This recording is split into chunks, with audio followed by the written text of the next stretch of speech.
Министерот за транспорт и врски Бочварски вчера се пофали дека ќе градел нови социјални станови, наменети за ранлива категорија на граѓани. Ама за становите во Струмица никој не зборува. Кога конечно ќе се реактивира по четврти пат огласот за распределбата на 37-те социјални станови.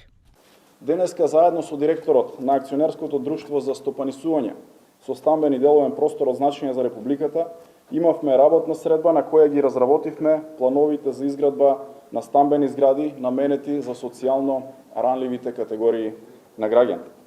Наша обврска е да создаваме услови за сите овие лица да добијат кров над глава, сигурност и подобри услови за живот.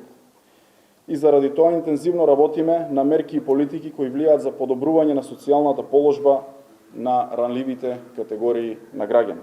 Зградата на Ѓорги Василев ги чека станарите веќе цела година. Неколку пати досега се објавуваше оглас, ама и се поништуваше, со образложение дека граѓаните не знаеле како да ги потполнат правилно апликациите или пак немале соодветна документација. Побаравме одговор од ресорното министерство.